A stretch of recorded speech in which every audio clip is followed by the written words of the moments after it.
चलिए दोस्तों, खेसारी लाल की एक और गाने के पोस्टर आ गया। इस वीडियो में शुरू से लेकर अंत तक बना रहिए। कब आएगा कब नहीं आएगा, हम हमेशा ऐसा वीडियो न्यू फॉर्मेशन जितना जल्दी लाने को मैं प्रयास करता हूं आप लोगों तक। खेसारी लाल के गाने के पोस्टर है, जिस गाना के नाम है ना जियब ताहरा बिना। ना जियब ताहरा बिना ये गाना तो भोजपुरी इंडस्ट्री में धमाल और बवाल मचा के रख देगा। लेकिन खेसारी लाल के जब भी गाना आता है तो भोजपुरी इंडस्ट्री में धमाल मचा के रख ही देता है।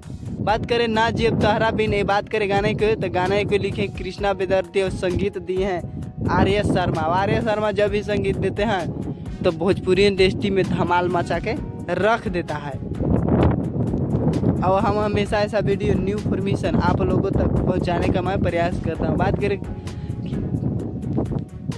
कि भोजपुरी इंडस्ट्री में धमाल और बवाल मचा के रख देगा। बात करें गाना के कब आएगा, तो गाना कल सुबह 7:30 में खेसारी वर्ल्ड म्यूजिक से आ जाएगा। भोजपुरी इंडस्ट्री में धमाल मचा के रख देगा। हम हमेशा ऐसा वीडियो न्यू फॉर्मेशन जितना जल्दी लाने को मैं प्रयास करता हूँ। पूरा वीडियो देखने के लिए धन्यवाद।